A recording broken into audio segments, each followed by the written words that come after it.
Hello বন্ধুরা, আমি সঞ্জিত সরকার আর তোমরা দেখছো তোমাদের নিজেদের ইউটিউব চ্যানেল ইউথফুল স্টাডি। প্রথমেই তোমরা ইউথফুল স্টাডি ইউটিউব চ্যানেলকে সাবস্ক্রাইব করে পাশে দেওয়া নোটিফিকেশান বেল আইকনটি প্রেস করে রাখো পরবর্তী শিক্ষামূলক ভিডিওর আপডেট পাওয়ার জন্য।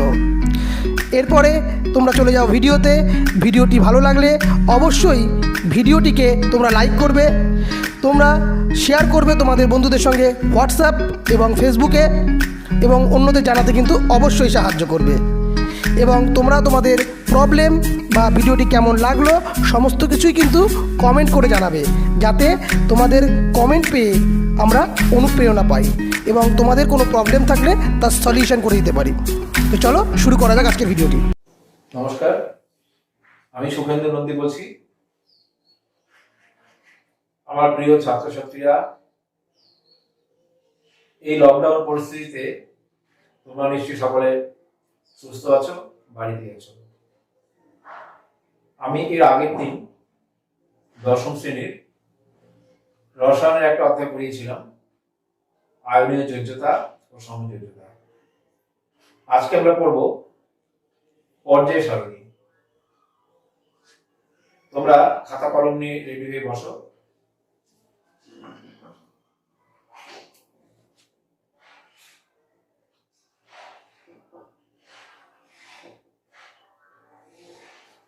পর্যায় সারণী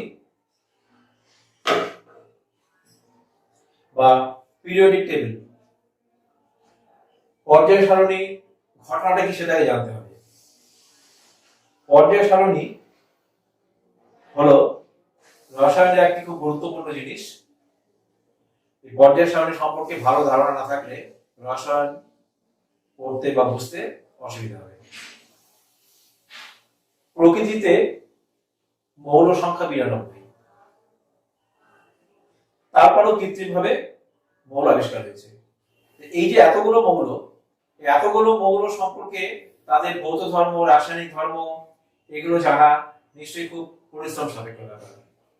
তখন বৈজ্ঞানিকরা চিন্তা করলেন যে কি করে খুব অল্প সময়ের মধ্যে এবং সুশৃঙ্খল ভাবে আমরা সমস্ত মৌলের ভৌত ও রাসায়নিক ধর্মগুলো জানতে পারবো।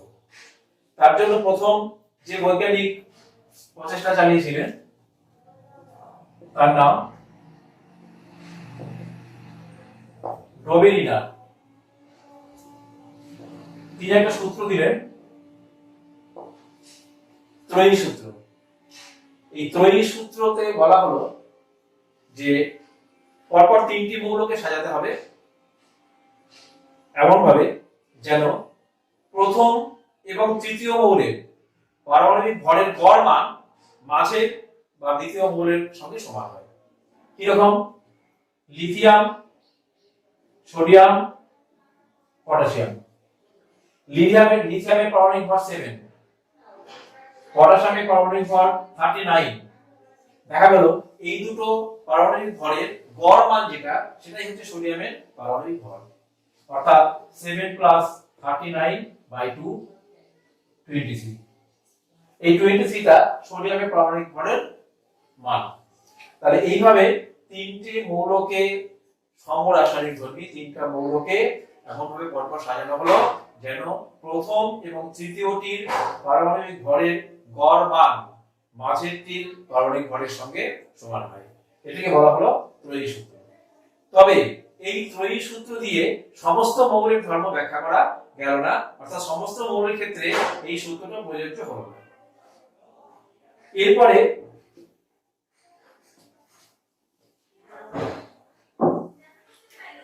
নিউল্যান্ড নামক একজন বৈজ্ঞানিক, নিউল্যান্ড, তিনি যে সূত্র দিলেন সেটা অষ্টক সূত্র। নিউল্যান্ডের অষ্টক সূত্র, সেখানে বলা হলো যে মৌলগুলিকে ক্রমবর্ধমান পারমাণবিক ভর অনুযায়ী সাজানোর ফলে প্রতি অষ্টম মৌলে ধর্মের পুনরাবৃত্তি ঘটে। মৌলগুলিকে ক্রমবর্ধমান পারমাণবিক ভর অনুযায়ী সাজানো হলে প্রতি অষ্টম মৌলে ধর্মের পুনরাবৃত্তি ঘটে। এটাকে বলা হয় নিউল্যান্ডের অষ্টক সূত্র। এই সূত্রটাও সব মৌলের ক্ষেত্রে প্রযোজ্য হলো না, কিছু কিছু মৌলের ক্ষেত্রে এটা খাটলো, কিন্তু সমস্ত মৌলের ক্ষেত্রে এই সূত্রটা খাটলো না। তবে ত্রয়ী সূত্র থেকে অনেক বেশি সংখ্যক মৌলের ক্ষেত্রে এই সূত্রটা প্রযোজ্য হলো। এরপরে যে সূত্র দেওয়া হলো সেটা মেন্ডেলিফের পর্যায় সূত্র। মেন্ডেলিফের পর্যায় সূত্র কিন্তু নতুন কোনো সূত্র নয়, ডিউল্যান্ডের যে অষ্টক সূত্র সেটারই বর্ধিত রূপ বা সংশোধিত রূপ। কিরকম? ডিউল্যান্ডের অষ্টক সূত্রে বলা হয়েছিল যে মৌলের ভৌত রাসায়নিক ধর্মাবলী প্রতি অষ্টক মৌলে পুনরাবৃত্ত হয়। এখানে বলা হলো যে মৌলের ভৌত রাসায়নিক ধর্মাবলী তাদের পারমাণবিক ভর অনুযায়ী সাজানো হলে দেখা যায় যে এদের ধর্মের পুনরাবৃত্তি সবসময় অষ্টক মৌলে হয় না। কিরকম হয়? পর্যায়ক্রমে। পর্যায়ক্রমে বলতে কখনো 2-তে, কখনো 8, কখনো 18, কখনো 32, এইভাবে ধর্মের পুনরাবৃত্তি ঘটে। তাহলে মৌলের ভৌত ও রাসায়নিক ধর্মাবলী ক্রমবর্ধমান পারমাণবিক গুরুত্ব অনুযায়ী সাজালে প্রতি অষ্টক মৌলের পরিবর্তে মেন্ডেলিফ বললেন পর্যায়ক্রমে ধর্মের পুনরাবৃত্তি ঘটে। অর্থাৎ আমরা দেখতে পাবো যে কখনো কখনো 2 নম্বরে ধর্মের পুনরাবৃত্তি ঘটছে, কখনো 8-এ, কখনো 18, কখনো 32। তবে এই মেন্ডেলিফের পর্যায় সূত্র দিয়ে কিন্তু সমস্ত মৌলেরই ধর্ম ব্যাখ্যা করা গেল, কিন্তু এই সূত্রেরও কিছু ত্রুটি রয়ে গেল, যেটা আমরা পরে আলোচনা করছি। সেই ত্রুটি দূর করে মোজলে নামক সায়েন্টিস্ট তিনি বললেন, তিনি আধুনিক পর্যায় সূত্র দিলেন। সেটা কি? মেন্ডেলিফের যে পর্যায় সূত্র ছিল সেখানে বলা হয়েছিল পারমাণবিক ভরের ক্রমবর্ধমান মান অনুযায়ী। মোজলে বললেন পারমাণবিক ভর নয়, পারমাণবিক সংখ্যা। অর্থাৎ পরমাণু ক্রমাঙ্ক, ক্রমবর্ধমান পরমাণু ক্রমাঙ্ক বা পারমাণবিক সংখ্যা অনুযায়ী মৌলগুলোকে সাজানো হলে তাদের ধর্মের পুনরাবৃত্তি ঘটবে পর্যায়ক্রমে। তাহলে শুধুমাত্র পরিবর্তন হলো পারমাণবিক ভরের জায়গায় পারমাণবিক সংখ্যা। এটাকে বলা হয় আধুনিক পর্যায় সূত্র। এবং মেন্ডেলিফের পর্যায় সূত্রের মধ্যে যে সমস্ত ত্রুটিগুলো ছিল মেন্ডেলিফের পর্যায় সারণীতে, এই সূত্র দিয়ে সেই ত্রুটিগুলো দূর করা গেল। এবার আমরা আসছি কাকে বলে পর্যায়, কাকে বলে শ্রেণী। পর্যায় বা পিরিয়ড, শ্রেণী বা গ্রুপ। অনুভূমিক ভাবে যে মৌলগুলো সাজানো থাকবে সেটা হচ্ছে পর্যায়। অনুভূমিক ভাবে সজ্জিত মৌলগুলো হচ্ছে পর্যায়, আর উলম্ব ভাবে সজ্জিত মৌলগুলো হচ্ছে শ্রেণী। মেন্ডেলিফের পর্যায় সারণীতে বা আধুনিক পর্যায় সারণীতে অনুভূমিক ভাবে যে মৌলগুলো থাকবে সেগুলো থাকবে পর্যায় বা পিরিয়ড, আর উলম্ব ভাবে যে মৌলগুলো থাকবে সেগুলো হচ্ছে শ্রেণী বা গ্রুপ। মেন্ডেলিফের পর্যায় সারণীতে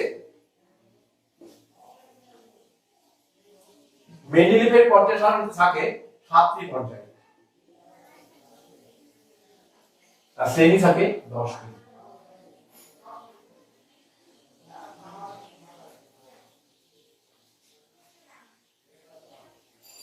নয়টি, ভুল হলো। 7টি পর্যায়, 9টা শ্রেণী। এটা হচ্ছে মেন্ডেলিফের। আধুনিকে পর্যায় 7টি থাকে, শ্রেণী হয়ে যায় 18টি। 7টি পর্যায়, 18টি শ্রেণী। কি রকম ব্যাপারটা?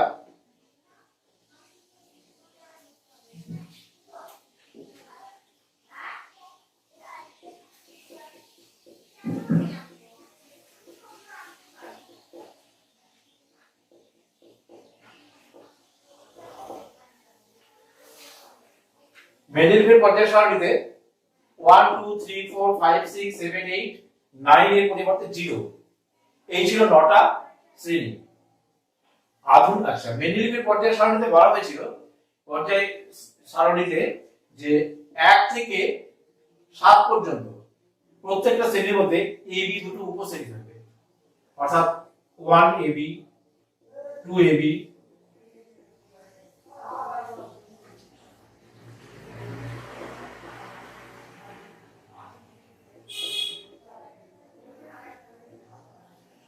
অষ্টম বা শূন্য শ্রেণীতে কোনো উপশ্রেণী নেই।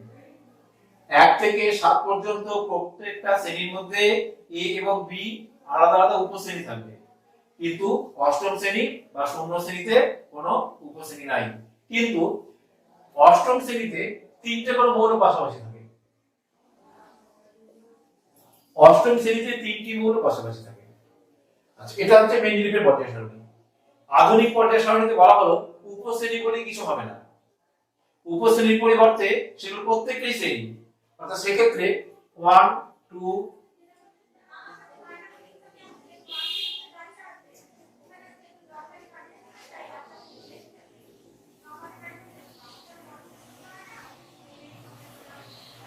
18টি। 1 থেকে 7 পর্যন্ত এ এবং বি যে দুটো উপশ্রেণী ছিল সেগুলোকে প্রত্যেক আলাদা শ্রেণী হিসেবে পাওয়া গেল 14টা শ্রেণী। অষ্টম শ্রেণীতে মেন্ডেলিভের পর্যায় সারণীতে পাশাপাশি তিনটে মৌল ছিল। আধুনিক পর্যায় সারণীতে বলা হলো এই তিনটে মৌল আলাদা তিনটে শ্রেণীতে করবে, 15 16 17। আর শূন্য শ্রেণী যেটা ছিল সেটা হচ্ছে 18 নং শ্রেণী। তাহলে আমরা দেখতে পাচ্ছি যে আধুনিক পর্যায় সারণীতে শ্রেণী সংখ্যাটা ডবল হয়ে গেল।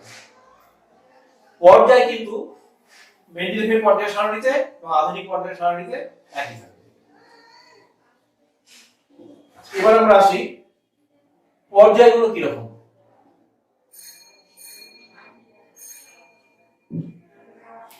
সবথেকে ছোট পর্যায় অতি হ্রস্ব পর্যায়। সবথেকে ছোট পর্যায় যেটা সেটা অতি হ্রস্ব পর্যায়, সেটা হচ্ছে প্রথম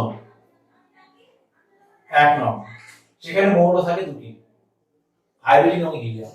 হাইড্রোজেন দিয়ে শুরু, হিলিয়াম দিয়ে শেষ। এটা হচ্ছে অতি হ্রস্ব পর্যায়, সবথেকে ছোট পর্যায় এটা। তারপর একটা হ্রস্ব পর্যায়। হ্রস্ব পর্যায় 2 3 মৌল থাকে 8টি করে। 2 নম্বরেও 8টি, 3 নম্বরেও 8টি। তারপরে দীর্ঘ পর্যায় 4 5 মৌল থাকে 18টি করে, দীর্ঘ পর্যায়। তারপরে অতি দীর্ঘ পর্যায় 6, সেখানে মৌল থাকে 32টি। শেষেরটা অসম্পূর্ণ পর্যায়।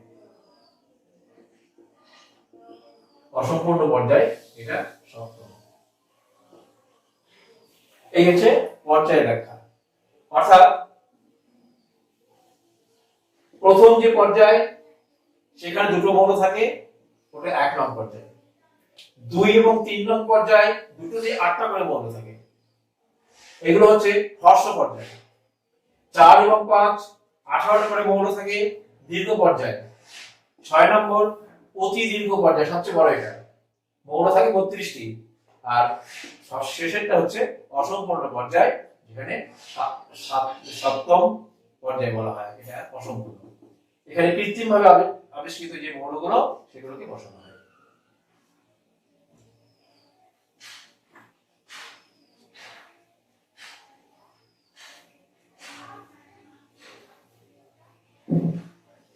পর্যায় সারণীর শ্রেণীগুলো সম্পর্কে আমাদের একটা ধারণা রাখতে হবে, কারণ বিভিন্ন প্রশ্নের উত্তর করতে গেলে শ্রেণীগুলো সম্পর্কে ধারণা না থাকলে উদাহরণ দেওয়া যাবে না, বুঝতে অসুবিধা হবে।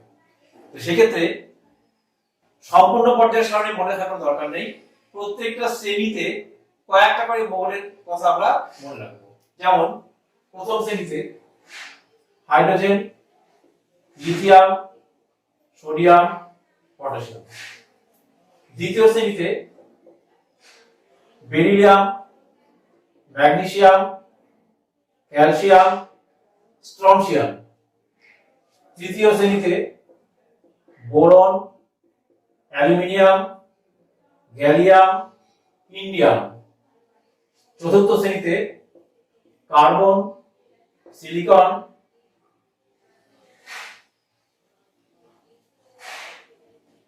Germanium, tin. পঞ্চম শ্রেণীতে নাইট্রোজেন, ফসফরাস, আর্সেনিক, অ্যান্টিমনি। ষষ্ঠ শ্রেণীতে অক্সিজেন, সালফার, সেলিনিয়াম, টেলুরিয়াম।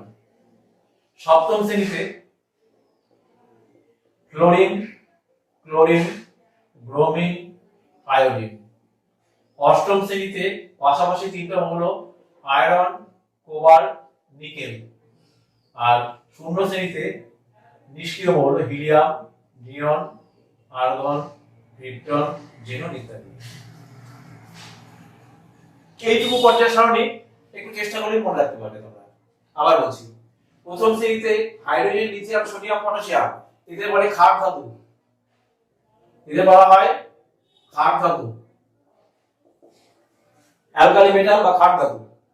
দ্বিতীয় শ্রেণীতে যে মৌলগুলো রয়েছে এদেরকে বলা হয় ক্ষারীয় মৃত্তিকা ধাতু, ক্ষারীয় মৃত্তিকা ধাতু, অ্যালকালাইন আর্থ মেটাল, ক্ষারীয় মৃত্তিকা ধাতু। তৃতীয় শ্রেণীতে বোরন, অ্যালুমিনিয়াম, গ্যালিয়াম, ইন্ডিয়াম। চতুর্থতে কার্বন, সিলিকন, জার্মেনিয়াম, টিন। পঞ্চমে নাইট্রোজেন, ফসফরাস, আর্সেনিক, অ্যান্টিমনি এদের বলে নিক্টোজেন, এদের নিক্টোজেন বলে। ষষ্ঠ শ্রেণীতে অক্সিজেন, সালফার, সেলিনিয়াম, টেলুরিয়াম এদের বলে চালকোজেন, চালকোজেন। সপ্তম শ্রেণীতে ক্লোরিন, ক্লোরিন, ব্রোমিন, আয়োডিন এদের বলে হ্যালোজেন, হ্যালোজেন। শূন্য শ্রেণীতে হিলিয়াম, নিয়ন, আর্গন এদেরকে বলা হয় নিষ্ক্রিয় গ্যাস। তো ক্ষার ধাতু, ক্ষারীয় মৃত্তিকা ধাতু প্রথম এবং দ্বিতীয় শ্রেণী। তৃতীয় শ্রেণী বা চতুর্থ শ্রেণী আলাদা কোনো নাম নাই। Boron, aluminium, gallium, indium, carbon, silicon, germanium, tin, তারপর লিড আছে। পঞ্চম শ্রেণীতে নাইট্রোজেন, ফসফরাস, আর্সেনিক, অ্যান্টিমনি এদেরকে বলা হয় নিক্টোজেন। ষষ্ঠ শ্রেণীর যে মৌলগুলো তাদেরকে বলা হয় চালকোজেন। আর সপ্তম শ্রেণীতে যারা তারা হচ্ছে হ্যালোজেন। আর শূন্য শ্রেণীতে যারা আছে তাদেরকে বলা হয় নিষ্ক্রিয় গ্যাস। হ্যালোজেন যে মৌলগুলো, হ্যালোজেন কথাটার অর্থ সামুদ্রিক লবণ উৎপাদক। হ্যালোজেন কথাটার অর্থ সামুদ্রিক লবণ, যাতে আমরা এই সমস্ত NaI, NaBr, NaCl পেতে পারি। আর চালকোজেন যেগুলো সেগুলো হচ্ছে আকরিক উৎপাদক, আকরিক উৎপাদকগুলোকে বলা হয় চালকোজেন। আর নিক্টোজেনটা এটা হচ্ছে তোমার শ্বাসরোধকারী বলা হয় এটাকে, ওই জন্য এটা নিক্টোজেন। এবার আমরা আসছি মেন্ডেলিফের যে পর্যায় সারণী তার উপকারিতা। পর্যায় সারণীর উপকারিতা কি?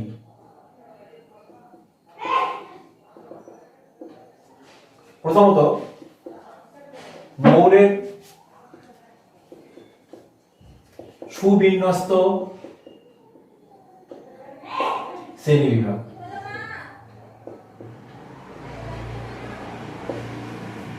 অর্থাৎ পর্যায় সারণী আবিষ্কারের ফলে মৌলসমূহের যে একটা সিস্টেমেটিক ওয়েতে যে সুবিন্যস্ত ভাবে যে শ্রেণী বিভাগ সেটা করা গেল। তারপরে কি হলো, একই শ্রেণীতে যে সমস্ত মৌল রয়েছে তাদের ধর্মের যেহেতু মিল আছে, তাহলে ওই শ্রেণীর একটা মৌল ধর্ম জানা থাকলে অন্যান্য মৌল ধর্ম সম্পর্কেও একটা ধারণা, সঠিক ধারণা পাওয়া যাবে। 2 নম্বর, অনাবিষ্কৃত মৌলের ভবিষ্যৎবাণী। অনাবিষ্কৃত মৌলের ভবিষ্যৎবাণী কথাটার মানে কি? এটার মানে হচ্ছে মেন্ডেলিভ যখন পর্যায় সারণী তৈরি করেন তখন বেশ কিছু মৌল অনাবিষ্কৃত ছিল। মৌলগুলোর অস্তিত্ব আছে কিন্তু সেই মৌলগুলো তখন পর্যন্ত বৈজ্ঞানিকরা খুঁজে পাননি। তো সেটা সম্পর্কে মেন্ডেলিভ একটা ধারণা দিতে পারলেন। কিরকম? উদাহরণ দিচ্ছি, থার্ড গ্রুপে বোরন, অ্যালুমিনিয়াম। ফোর্থ গ্রুপে সিলিকন। এই মৌলগুলোর নিচে একটা করে মৌল আছে কিন্তু তখনও সেটা আবিষ্কার হয়নি। বোরনের নিচে একটা ঘর ফাঁকা, সেখানে কোনো একটা মৌল আছে, অনাবিষ্কৃত। অ্যালুমিনিয়ামের নিচে একটা মৌল, অনাবিষ্কৃত। একইভাবে ফোর্থ গ্রুপে সিলিকনের নিচেও একটা মৌল অনাবিষ্কৃত। তখন মেন্ডেলিভ এদের কার্বনিক নাম দিলেন। যেমন এটার নাম দিলেন একা বোরন, একা বোরন। অ্যালুমিনিয়ামের নিচে যে মৌল তার নাম দিলেন একা অ্যালুমিনিয়াম।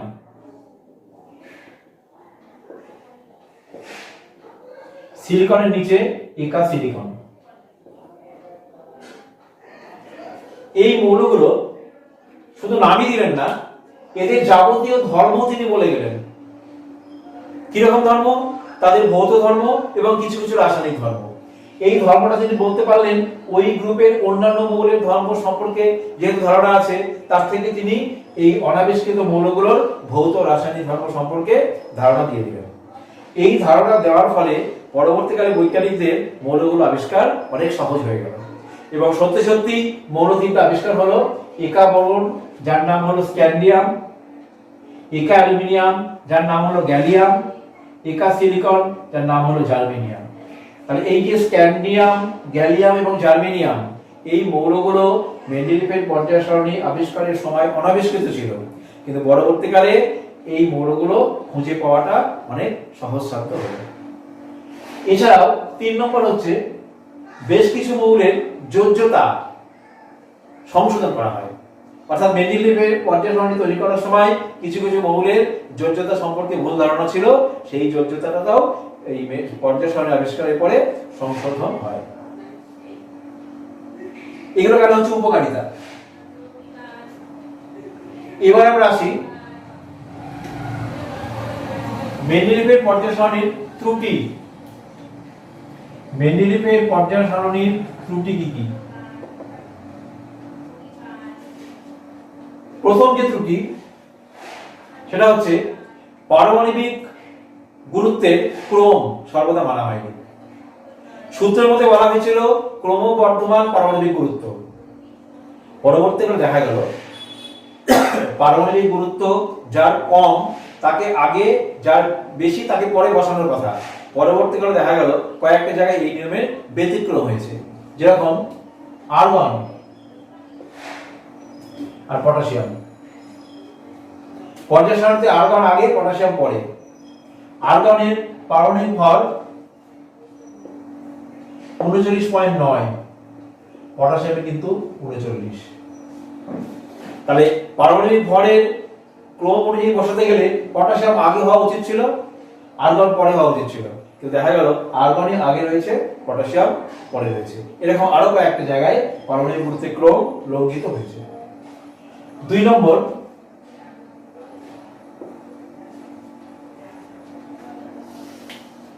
শ্রেণীতে একই মৌল, শ্রেণীতে যে সমস্ত মৌল রয়েছে তাদের ধর্ম একই হওয়া উচিত। এই নিয়মটাও সব ক্ষেত্রে খাটেনি। যেমন 1 নম্বর শ্রেণীতে এ এবং বি দুটো আলাদা উপশ্রেণী, সেখানে দেখা যাচ্ছে এ তে রয়েছে লিথিয়াম, সোডিয়াম, পটাশিয়াম ক্ষার ধাতু, বি তে রয়েছে কপার, সিলভার, গোল্ড। এদের বলে ক্ষার ধাতু, এদের বলে মুদ্রা ধাতু। তাহলে ক্ষার ধাতু আর মুদ্রা ধাতু তাদের ধর্মের মধ্যে অনেক পার্থক্য আছে, তা সত্ত্বেও এরাও এতে আবার এরাও এতে 1 নম্বরে, এবং এই মৌলগুলো 1 নম্বরে রয়েছে। তাহলে একই শ্রেণীতে যে সমস্ত মৌল থাকবে তাদের ধর্মের মধ্যে সবসময় যে মিল সেটা কিন্তু আমরা পাচ্ছি না, এটা একটা ত্রুটি। 3 নম্বর ত্রুটি,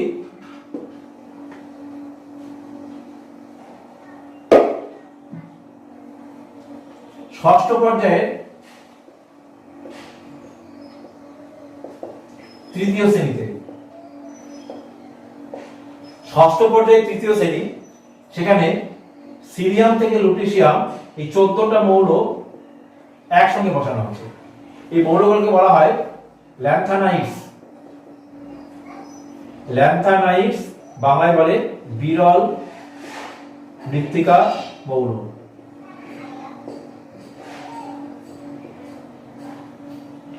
তাহলে অন্যান্য মৌলের ক্ষেত্রে প্রত্যেকটা মৌল আলাদা আলাদা ঘরে বসলো, কিন্তু এই ল্যান্থানাইট সিলিয়াম থেকে লুটিসিয়ামের মধ্যে 14টা মৌল রয়েছে। এই 14টা মৌল ল্যান্থানাইট বা বিরল মৃত্তিকা মৌল, এরা কিন্তু ষষ্ঠ পর্যায়ে তৃতীয় শ্রেণীতে একই জায়গায় এদের অবস্থান। তাহলে এই অবস্থানটা নিঃসন্দেহে ত্রুটিপূর্ণ।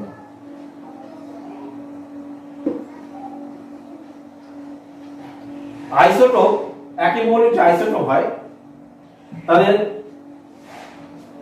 রাসায়নিক ধর্মের পার্থক্য থাকে, ভৌত ধর্মের মিল থাকলেও রাসায়নিক ধর্মের পার্থক্য থাকে। তাহলে আইসোটোপ গুলোর রাসায়নিক ধর্মের পার্থক্য থাকা সত্ত্বেও তাদের কিন্তু আলাদা কোনো স্থান দেওয়া হয়নি, তারা একই স্থানে অবস্থান করছে।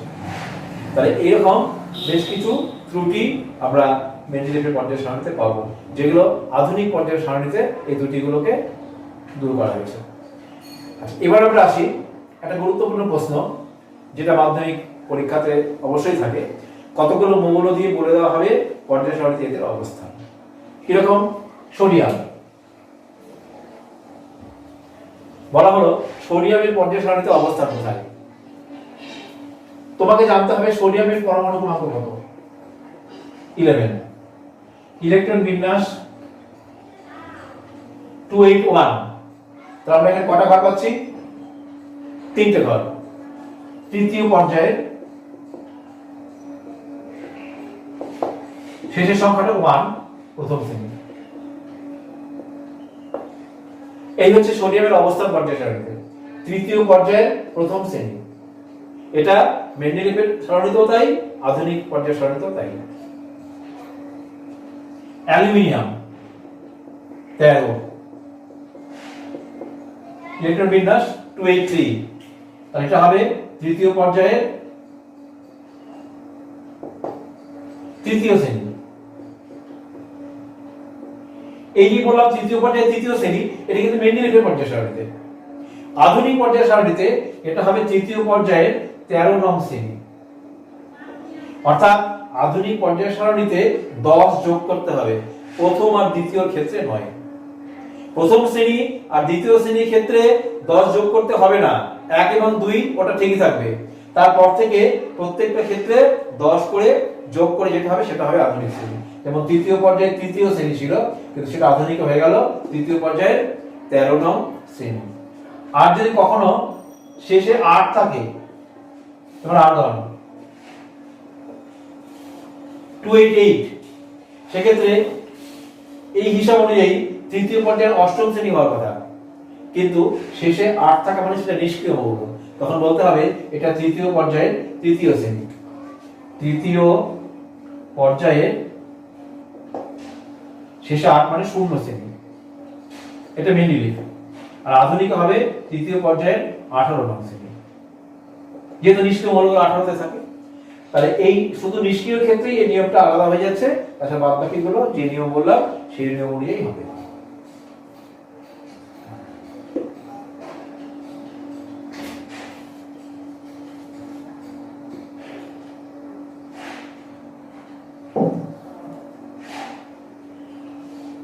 এবার আমরা আলোচনা করব পর্যায়গত ধর্মটা কি জিনিস। পর্যায়গত ধর্ম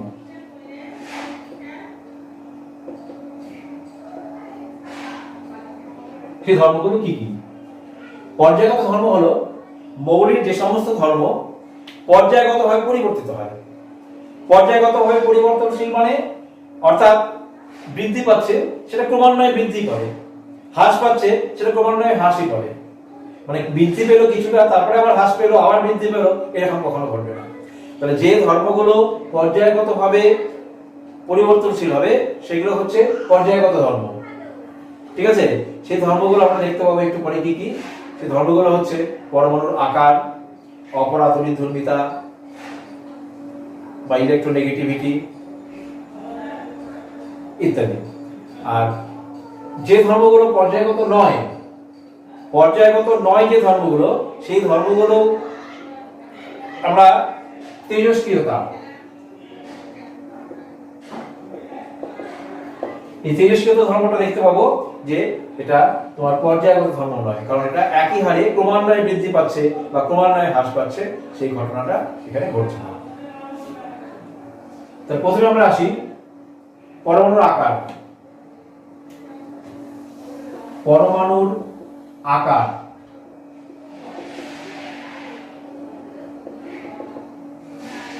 পরমাণুর আকার বলতে আমরা কি বুঝি? পরমাণুর ব্যাসার্ধ নিউক্লিয়াস থেকে বহিস্থ কক্ষের ইলেকট্রন, এটা হচ্ছে পরমাণুর আকার। তাহলে যেমন ধরো প্রথম শ্রেণীতে হাইড্রোজেন, লিথিয়াম, সোডিয়াম, পটাশিয়াম ইত্যাদি। তাহলে হাইড্রোজেনের পরমাণু ক্রমাঙ্ক 1, লিথিয়ামের 3, সোডিয়াম 11, পটাশিয়াম 19। তাহলে হাইড্রোজেনের একটা ইলেকট্রন, এটা নিউক্লিয়াস, প্রথম কক্ষে একটা ইলেকট্রন, তাহলে এটা ব্যাসার্ধ, এটা হাইড্রোজেন পরমাণু ব্যাসার্ধ। লিথিয়ামের 3, এটা নিউক্লিয়াস, প্রথম কক্ষে দুটা, পরের কক্ষে একটা, স্বভাবতই দেখো ব্যাসার্ধটা বেড়ে গেল, কারণ এই ইলেকট্রনটা দ্বিতীয় কক্ষে চলে গেল। সোডিয়াম 11, 2 8 1, এটা নিউক্লিয়াস, প্রথম কক্ষ, দ্বিতীয় কক্ষ, তৃতীয় কক্ষে চলে গেল শেষের ইলেকট্রনটা।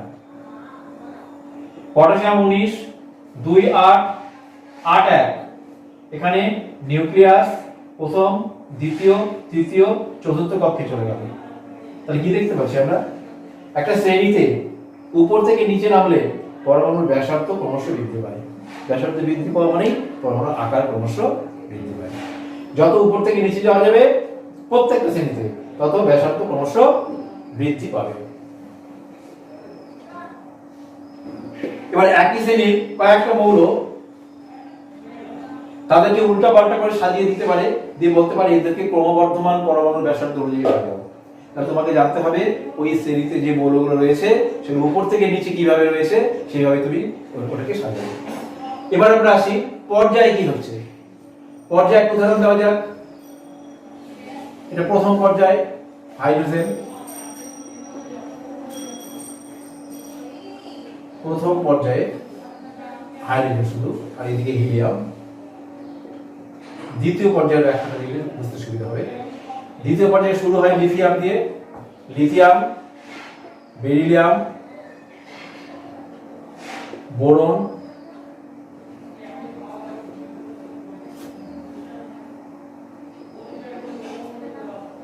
এটা প্রথম শ্রেণী, এটা দ্বিতীয় শ্রেণী, এটা তৃতীয়, এটা চতুর্থ, এটা পঞ্চম, এটা ষষ্ঠ, এটা সপ্তম। আর হিলিয়াম ছিল শূন্যতে। এবার দেখো লিথিয়াম হচ্ছে 3, তাহলে 2 1, বেরিলিয়াম 4, তাহলে 2 2, বোরন 5, 2 3, কার্বন 6, 2 4, নাইট্রোজেন 7, 2 5, 2 6, 2 7। কি দেখতে পাচ্ছি আমরা, যত পর্যায়ে বাম দিক থেকে ডান দিকে যাব পরমাণু ক্রমাঙ্ক বৃদ্ধি পাচ্ছে, কিন্তু কক্ষের সংখ্যা কিন্তু বাড়েনি, প্রত্যেকটারই কক্ষ দুটো করে। তাহলে কি ব্যাসার্ধ একই থাকবে? যেহেতু প্রত্যেকেরই একই সংখ্যায় কক্ষ, দুটো করে কক্ষ প্রত্যেকেরই, তাহলে কি প্রত্যেকের ব্যাসার্ধ সমান থাকবে? তা থাকবে না, ব্যাসার্ধ আস্তে আস্তে হ্রাস পাবে। কেন হ্রাস পাবে? এখানে নিউক্লিয়াসে প্রোটন ছিল 3টা, বাইরের কক্ষে ইলেকট্রন 1টা, তার আকর্ষণ বল এখানে যা হবে, এখানে নিউক্লিয়াসে প্রোটন 4টা, বাইরের কক্ষে ইলেকট্রন 2টা, তাহলে এখানে আকর্ষণ বল এটার থেকে এখানে আকর্ষণ বলটা বেশি। আকর্ষণ বল বেশি মানে কক্ষ সামান্য এগিয়ে আসবে, তখন ব্যাসার্ধ ছোট হয়ে যাবে। এখানে আকর্ষণ বলটা আরো বেশি, এখানে আরো বেশি, তাহলে আমরা দেখতে পাচ্ছি যতই বাদিক থেকে ডান দিকে যাব তত ব্যাসার্ধ, পরমাণুর ব্যাসার্ধ আস্তে আস্তে হ্রাস পাবে। ব্যাসার্ধ হ্রাস পেলে পরমাণুর আকার ক্রমশ কমতে থাকবে। তাহলে শ্রেণীতে উপর থেকে নিচে পরমাণুর ব্যাসার্ধ ক্রমশ আকার ক্রমশ বৃদ্ধি পায়, আর পর্যায়ে বাম দিক থেকে ডান দিকে পরমাণুর আকার ক্রমশ হ্রাস পায়। এবারে আসি যোজ্যতা। যোজ্যতা কিভাবে পরিবর্তিত হয়? লিথিয়াম, বেরিলিয়াম,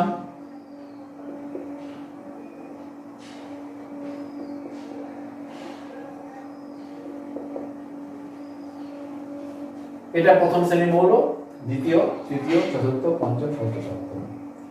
আচ্ছা, এবার আমি যদি এদের অক্সাইড ধরি,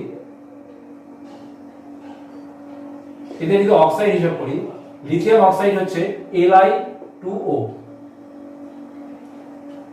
বেরিলিয়াম অক্সাইড BeO, বোরনের অক্সাইড B2O3, কার্বনের অক্সাইড CO2,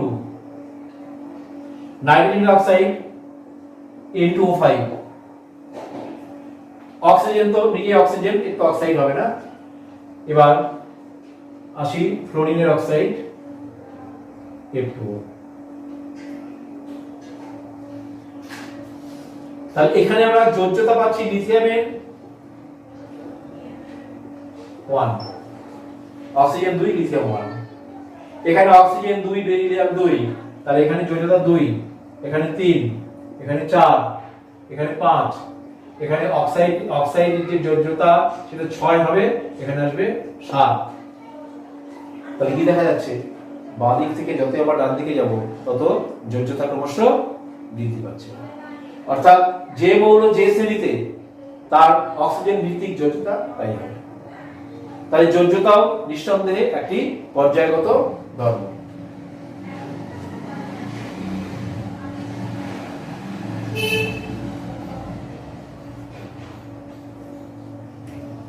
অপরাধরিধর্মিতা।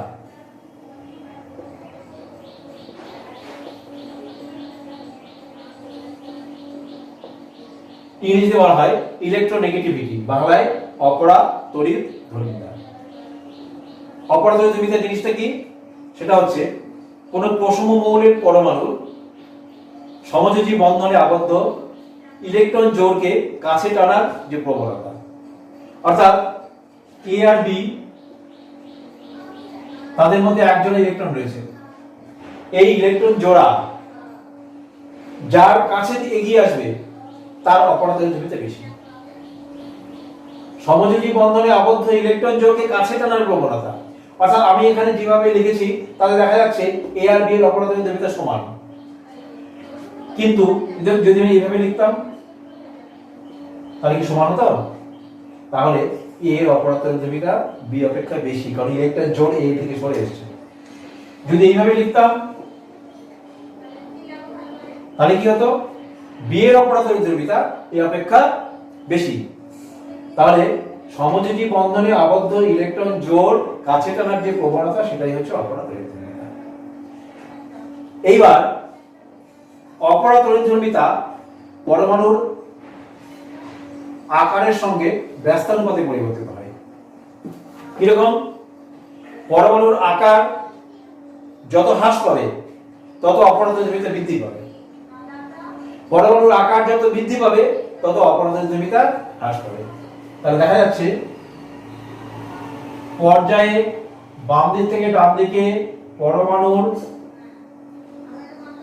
আকার হ্রাস পায়। আমরা দেখেছি যত বাম দিক থেকে ডান দিকে যাব পরমাণুর আকার হ্রাস পাবে, তার মানে অপরাধরিধর্মিতা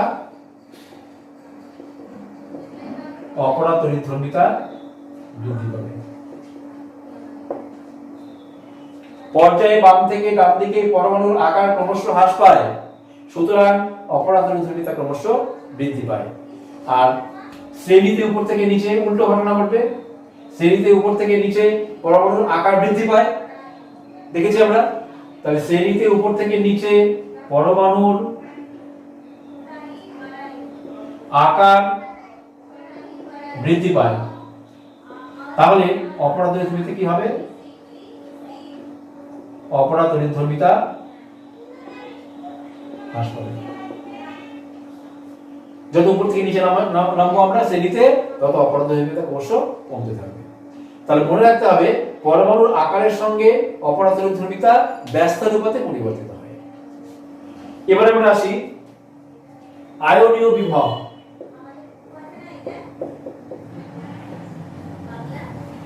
আয়োনাইজেশন পোটেনশিয়াল, আয়নীয় বিভব সেটা কি জিনিস? একটা মৌলিক পরমাণু বহিস্থ কক্ষের ইলেকট্রনকে অপসারণ করতে যে ন্যূনতম শক্তি প্রয়োজন সেটাকে বলা হয় আয়নীয় বিভব। কোন একটি মৌলের পরমাণুর সর্ববহিস্থ কক্ষের ইলেকট্রনকে অপসারণ করতে যে ন্যূনতম শক্তি প্রয়োজন হয় সেটাকে বলা হয় আয়নীয় বিভব। ইংলিশে বলা হয় আয়োনাইজেশন পোটেনশিয়াল। আমরা সংক্ষেপে লিখতে পারি আইপি, আয়োনাইজেশন পোটেনশিয়াল। এইটাও কিন্তু পরমাণুর আকারের সঙ্গে ব্যস্তানুপাতে পরিবর্তিত হবে। অর্থাৎ পর্যায়ে বাম দিক থেকে ডান দিকে পরমাণুর আকার হ্রাস পায়, অপরাপ্ত ধ্রুবিতা বৃদ্ধি পায়, আইপিও বৃদ্ধি পাবে, আয়নিক বিভবের মানও বৃদ্ধি পাবে। শ্রেণীতে উপর থেকে নিচে পরমাণুর আকার বৃদ্ধি পায়, অপরাপ্ত ধ্রুবিতা হ্রাস পায়, আইপি হ্রাস পায়। তাহলে অপরাপ্ত ধ্রুবিতা, আয়নিক বিভব এই দুটোই পর্যায়গত ধর্ম এবং দুটোই পরমাণুর আকারের সঙ্গে ব্যস্ত অনুপাতে পরিবর্তিত হয়।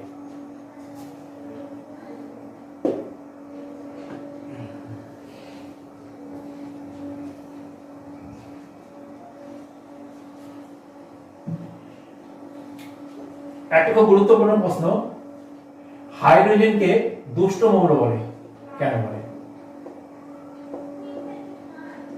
হাইড্রোজেনকে বলা হয় দুষ্ট মৌল, অন্য কোনো মৌলকে বলা হয় না, কেবল হাইড্রোজেনকে দুষ্ট মৌল বলা হয়। এটার কারণ হচ্ছে মেন্ডেলিভ পর্যায় সারণী তৈরি করার সময় হাইড্রোজেনকে 1 নম্বর শ্রেণীতে এবং 7 নম্বর শ্রেণীতে এই দুই জায়গাতেই বসিয়েছিলেন, কারণ তিনি বুঝতে পারেননি যে হাইড্রোজেনের অবস্থানটা প্রকৃতপক্ষে একই হবে না সাথে হবে। এরকম কিন্তু অন্য কোনো মৌলের ক্ষেত্রে ঘটেনি। 1 নম্বরে কোন মৌল ছিল? ক্ষার ধাতু, লিথিয়াম, সোডিয়াম, পটাশিয়াম, রুবিডিয়াম, এই সমস্ত ছিল হচ্ছে ক্ষার ধাতু। এই ক্ষার ধাতুর সঙ্গে হাইড্রোজেনের ধর্মের অনেকটাই মিল, অর্থাৎ ক্ষার ধাতুগুলো প্রত্যেকেই তড়িৎ ধনাত্মক, ইলেকট্রোপজিটিভ, হাইড্রোজেনও তড়িৎ ধনাত্মক। ক্ষার ধাতুগুলোর প্রত্যেকের যোজ্যতা 1, হাইড্রোজেনেরও যোজ্যতা 1। তাহলে দেখা যাচ্ছে ক্ষার ধাতুর সঙ্গে হাইড্রোজেনের অনেক ব্যাপারে মিল আছে, সেই জন্য মেন্ডেলিভ হাইড্রোজেনকে ক্ষার ধাতুর সঙ্গে 1 নম্বরে বসালেন। এবার দেখা যাচ্ছে যে হাইড্রোজেনের সঙ্গে ক্ষার ধাতুগুলোর অমিলও আছে। কিরকম অমিল? এরা প্রত্যেকেই ধাতু, হাইড্রোজেন কিন্তু অধাতু। এরা প্রত্যেকেই কঠিন, হাইড্রোজেন গ্যাস। তাহলে 1 নম্বরে বসানোর পক্ষে যেমন যুক্তি আছে, আবার বিপক্ষেও যুক্তি আছে। সাথে কোন সমস্ত মৌল থাকে? হ্যালোজেন, ক্লোরিন, ব্রোমিন, আয়োডিন, এদের সঙ্গে হাইড্রোজেনকে 7ম শ্রেণীতে বসানো হলো। কেন বসানো হলো? প্রথমত এখানে যে পয়েন্টে অমিল ছিল, এখানে সেই পয়েন্টে মিল পাচ্ছি আমরা। কিরকম? ক্লোরিন, ব্রোমিন, আয়োডিন এরা প্রত্যেকে অধাতু, হাইড্রোজেন অধাতু। এরা সবাই অবশ্য গ্যাসীয় নয়। ক্লোরিন গ্যাস, ব্রোমিন তরল, আয়োডিন কিন্তু কঠিন। তাহলে ক্লোরিন তো গ্যাস, তাহলে গ্যাসীয় মৌলের সঙ্গে হাইড্রোজেনকে গ্যাসীয় মৌল হিসেবে এখানে বসানো যেতে পারে। ক্লোরিন, ব্রোমিন এরা প্রত্যেকেই তড়িৎ ঋণাত্মক, কিন্তু হাইড্রোজেন কিন্তু স্বাভাবিক অবস্থায় তড়িৎ ধনাত্মক, তাহলে এখানে আমরা অমিল পাওয়া গেল। ক্লোরিন, ব্রোমিন, আয়োডিন এরা হচ্ছে তড়িৎ ঋণাত্মক, মানে এরা ইলেকট্রন গ্রহণ করে, আর হাইড্রোজেন তড়িৎ ধনাত্মক, ইলেকট্রন বর্জন করে। তাহলে কি দেখা গেল? একই যেমন মিল অমিল দুটোই পাওয়া যাচ্ছে, আবার 7 নম্বরেও মিল অমিল দুটোই পাওয়া যাচ্ছে। সেই জন্য মেন্ডেলিভ হাইড্রোজেনকে দুষ্ট মৌল বলে অভিহিত করেছে। তাহলে এই হচ্ছে মোটামুটি আমাদের পর্যায় সারণীর উপর আলোচনা। তোমরা বইটা ভালো করে পড়বে, বই পড়ার পরে বিভিন্ন প্রশ্ন পাবে বইতে, সেই প্রশ্নগুলো সলভ করবে। প্রশ্নগুলো সলভ করার পরে কোনোটা অসুবিধা হলে আমাকে জানাতে পারো, আমি উত্তর দেওয়ার চেষ্টা করব। তোমরা সবাই ভালো থেকো, সুস্থ থেকো। আজকে এই পর্যন্ত।